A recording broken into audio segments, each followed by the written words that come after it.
हमें अगर संतुष्टि होगी तभी हम, और जहां आप बताओ आ जाएंगे। नहीं, हम डीएम साहब का भी घेराव करेंगे, विधायक जी का भी घेराव करेंगे। और मेरा आपसे निवेदन है, पहली बार मैं आपसे कह रहा हूं, मैं आपको बहुत कुछ मानता हूं, आप पर कोई कमी नहीं है। मेरा आपसे एक निवेदन है कि आज कोरोना टाइम में जो भी हालात चल रहे हैं, डॉक्टर महेश शर्मा को कोई तनख्वाह की जरूरत नहीं है, सांसद जी की कोई पेंशन की जरूरत नहीं है। एक लेटर लिख करके माननीय प्रधानमंत्री जी को भेजें, पहले सांसद आप बने गौतम बुद्ध नगर, जो मैं स्वाभिमान के साथ कह सकूं कि मेरे गौतम बुद्ध नगर के सांसद ने ये कहा कि मैं सांसद रहूं, आजीवन रहूं या ना रहूं, मुझे कोई ना तो पेंशन चाहिए ना मुझे तनख्वाह चाहिए, सब लगाओ कोविड वालों, मुझे कोई जरूरत नहीं है उसकी। मैं बहुत अपने आप में गर्व महसूस करूंगा, ये मेरी एक आपसे अपेक्षा भी है। अब आप अपनी बात कर सकते। किसान यूनियन के पदाधिकारी बंधु, मुझे खुशी है कि आज अपने किसान बंधुओं के अन्य विषयों को साथ उठाते हुए भारतीय किसान यूनियन आज जिस महामारी, जो राष्ट्रीय महामारी है, उसमें आपने ऐसे विषयों को उठाया है जो खास तौर पर इस गौतम बुद्ध नगर और आसपास के क्षेत्रों के लिए बहुत महत्वपूर्ण है। जिस सिंगल विंडो की आपने बात करी, मैंने आपके सारे 14 पॉइंट आपने मुझे दिए हैं, मैंने सारे विषयों पर मैं एक कर अपनी बात कहूंगा। और मैं यहाँ इस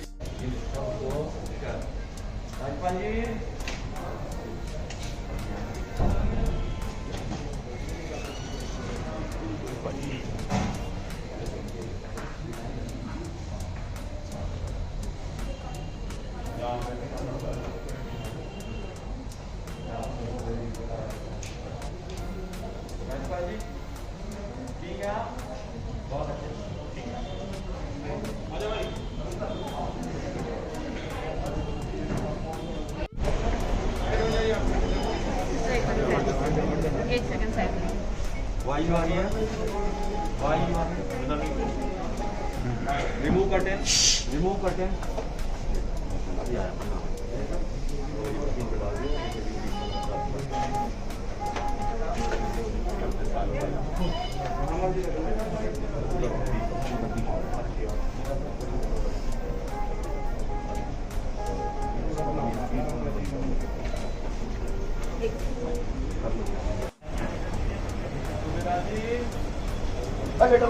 बेटा ये देखो पवन खटाना जी किसान यूनियन रात को इन्होंने 12 बजे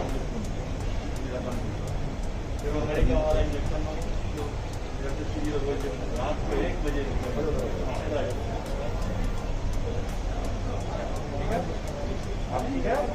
ठीक है तो चलो आराम हो जाएगा, हंसी खुशी रहो ना।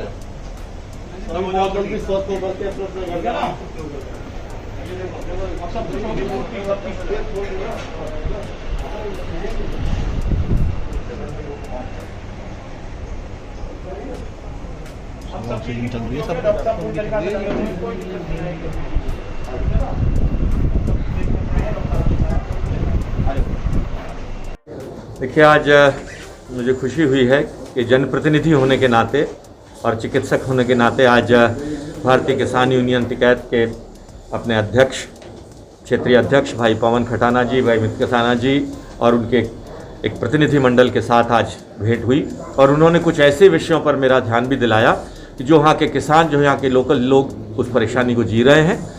और मैंने उन्हें विश्वास दिलाया है कि एक जनप्रतिनिधि होने के नाते मैंने वादा किया कि मैं एक दिन के लिए भी, 1 घंटे के लिए भी अपनी इस जिम्मेदारी से नहीं हटा। और लगातार 23 मार्च से, जिस दिन से ये कोरोना रहा, मैं ये दावे के साथ कह रहा हूँ कि मैं लोगों ने जो ये जो करने वाले हैं कि लापता है सांसद जी, वो मिलने आए मुझसे और कोई इनाम घोषित कर रहा हो तो मुझे दे जाए, मैं गरीबों के इलाज के लिए उसका इस्तेमाल कर लूँगा।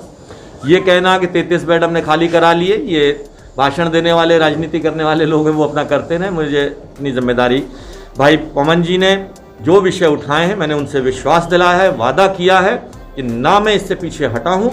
और एक व्यक्ति अगर कोई ला दे जिससे वो मिलने आया और मुझसे मैं इसमें ना मिला हूँ, मैं जेवर भी गया हूँ, खुर्जा भी गया हूँ, सिकंदराबाद भी गया हूँ, दादरी भी गया हूँ, इन पूरे क्षेत्र के अंदर लगातार पिछले 12 महीने से मैं लगातार अपना प्रतिनिधि की जिम्मेदारी निभा रहा हूँ। कालाबाजारी पे क्या कहेंगे? कालाबाजारी का जो विषय उठाया है, ये लोग मानवता के दुश्मन हैं, ये हम ही के लोग हैं, कहीं बाहर के लोग नहीं हैं।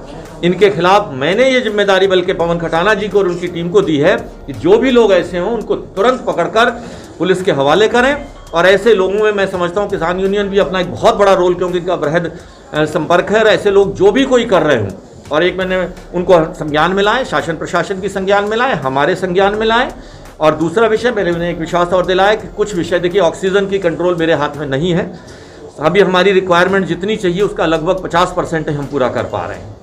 और ऑक्सीजन की व्यवस्था शासन प्रशासन लगा हुआ है, हमारी सरकार पूरी तरह से लगी हुई है। प्रधानमंत्री देश नहीं पूरे विश्व से ऑक्सीजन का इंतजाम करने में लगे हुए हैं, हमारे मुख्यमंत्री जी लगे हुए हैं। और लेकिन ये कमी, क्योंकि ऑक्सीजन हमें कहीं ना कहीं से लानी पड़ती है, यहाँ ऑक्सीजन के लिक्विडेशन के प्लांट नोएडा गौतम बुद्ध नगर में नहीं है।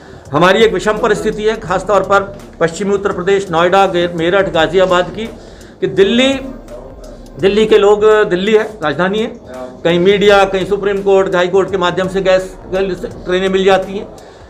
उत्तर प्रदेश के नाम पे लखनऊ, बनारस और ये सब चीज़ें भी हैं। तो ये हम नो मैंस लैंड की स्थिति में आ रहे हैं। यहाँ पर और ज़रूरत है ऑक्सीजन की। यहाँ देश के बड़े बड़े हॉस्पिटल्स भी हैं, और हमारे पास दिल्ली का लोड भी रहता है, लखनऊ का लोड भी रहता है, बनारस के पेशेंट भी आते हैं, प्रयागराज से, अलीगढ़ से, बुलंदशहर से, सब जगह से रोगी आते हैं। तो मैंने भाई पवन जी को ये विश्वास दिलाया है कि एक ऐसा काउंटर हम बता देंगे जहाँ जैसे हमारा ये पल्स ऑक्सीमीटर है, थर्मोमीटर, उनका कोई जो भी सरकार ने रेट फिक्स कर रखा उस रेट पर, उससे 1 रुपया भी ज़्यादा पर वो नहीं लेंगे। ऑक्सीजन को छोड़कर मैंने उन्हें सभी व्यवस्थाओं पर, और कोई भी व्यक्ति इमरजेंसी के अंदर आएगा, खास तौर पर युवा, देखिए इस बार की बीमारी में युवा ज़्यादा पीड़ित हो रहे हैं और कैजुअल्टीज़ भी युवाओं के साथ ज़्यादा हो रही है। तो युवा अगर कोई खाएगा उसमें आएगा, हम उसे 2 घंटे इलाज देकर बेड देने का वादा, ICU बेड, वेंटिलेटर देने का वादा देना सबके लिए संभव नहीं है, लेकिन उसे इमरजेंसी इलाज इर्रेस्पेक्टिव ऑफ उसके पास पैसे हैं नहीं है, इमरजेंसी में हम उसे इलाज जरूर देकर भेजेंगे, ये वादा मैं करता हूँ। और मैं अपने सारे चिकित्सक बंधुओं, नोएडा गौतम बुद्ध नगर के चिकित्सक बंधुओं की तरफ से भी ये विश्वास दिलाता हूँ, इंडियन मेडिकल एसोसिएशन के मेरे अध्यक्ष NK शर्मा, उन सब की तरफ से, कि हम डॉक्टर लोग इस कालाबाजारी को ना होने देंगे, ना करेंगे, ये विश्वास मैं दिलाता हूं। और मुझे विश्वास है कोई भी डॉक्टर इस काम में नहीं लगा, लेकिन जो लोग लगे वो देश के दुश्मन है, मानवता के दुश्मन है। उसमें हमारी किसान यूनियन भी इसका मदद करेगी, ऐसा मैं विश्वास दिलाता हूं। आज हम अपने क्षेत्रीय सांसद डॉक्टर महेश शर्मा जी से जो कोरोना समय में ये स्थिति चल रही है उसके बारे में विस्तार से बात करने के लिए आए थे, और जो कुछ भ्रांतियां लोगों के द्वारा ये फैलाई जा रही थी, डॉक्टर साहब लापता हैं, गायब हैं, हॉस्पिटल में मिलते नहीं हैं, और क्षेत्रीय लोगों को पूरी तरीक़ा से वो जो डॉक्टरी की सहायता है, व्यवस्था उनको नहीं दे पा रहे हैं। लेकिन जब हम यहाँ पर आए, इनसे मिले, इन्होंने सारी चीज़, एक एक पॉइंट हमारे बहुत गौर से सुने और सारी चीज़ों को इन्होंने अवगत कराया। पिछले 23 मार्च से लगातार मैं हॉस्पिटल में हूँ, कोई एक बंदा ये बताया कि मैं नहीं मिला हूँ। मैं अपने घर नहीं रहता हूँ, मेरा व्यवसाय भी डॉक्टर है और मेरा काम भी डॉक्टर है। मैं क्षेत्रीय विधायक, क्षेत्रीय सांसद, सबसे संपर्क में रहता हूँ, पूरे प्रशासन से संपर्क में रहता हूँ, और ये कोशिश करता हूँ कि ज़्यादा से ज़्यादा किसानों को, मजदूरों को, गरीबों को हम हेल्प कर सकें। हम इनकी बातों से काफ़ी कुछ संतुष्ट हुए और इन्होंने हमें नंबर दिए हैं, पूरी तरीक़ा से प्रशासन से ये बात की है कि पूरी जो गौतम बुद्ध नगर की जनता है वो सब हमारी जनता है, पहले उसको प्रायोरिटी के आधार पर इलाज दिया जाए। जो मेडिकल इंस्ट्रूमेंट है, जो उनकी कमी चल रही है, उनकी पूर्ति के लिए भी इन्होंने हमें पूरी तरीक़ा से कहा है कि हम उनको कहीं एक मेडिकल स्टोर पर आपकी व्यवस्था कराएंगे, जो जिस रेट में है उसी रेट में मिलेगा, कोई ज़्यादा रेट में नहीं मिलेगा। तीसरी बात, जो ऑक्सीजन की कमी है उसके लिए इन्होंने कहा है कि कुछ लोगों ने ऑक्सीजन को गलत तरीका से अपने घर में स्टोर कर लिया है, उसका विशेष ध्यान हम भी देंगे। हम गांव से संबंधित हैं, जो लोग हैं उनसे बताएंगे कि इस तरीका से कालाबाजारी ना की जाए, और जिसको ऑक्सीजन की जरूरत है उसे ऑक्सीजन उपलब्ध होती रहे। वेंटिलेटरों के लिए भी इन्होंने हमें पूरी तरीके से विस्तार में बताया कि ऐसा कुछ नहीं है कि हम वेंटिलेटर उनको दे रहे हैं जिनको जरूरत नहीं है, हम वेंटिलेटर उसी को देते हैं जिसको वेंटिलेटर की जरूरत है।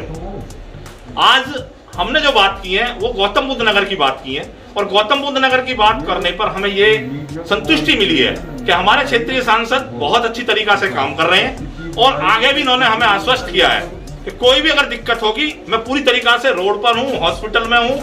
मेरी 4 हॉस्पिटल्स गौतम बुद्ध नगर में है, खुर्जा में है, कहीं भी कोई जरूरत पड़े इनका नंबर है, इन्होंने नंबर अभी सबको दिया है, यहाँ पे कोई जरूरत पड़े उन्हें बताएं। और DM साहब और CMO साहब और CO साहब नरेंद्र भूषण जी ने भी इन्हें दूरभाष पे बात की है, सभी से इन्हें बताया, और अभी थोड़ी देर में पूरे हॉस्पिटल में जो जो इन्होंने व्यवस्था कर रखी है उनको भी हमें दिखाने के लिए कहा है, और ये कहा है कि पहले मेरे लिए क्षेत्र की जनता है, बाद में मेरे लिए व्यवसाय है। हम इनका धन्यवाद करते हैं और आशा करते हैं कि आप इसी तरीका से इस गौतम बुद्ध नगर की जनता को पूरी तरीका से डॉक्टरी व्यवस्था दिलाएंगे। जय हिंद, जय भारत, जय भारतीय किसान, जय टिकैत।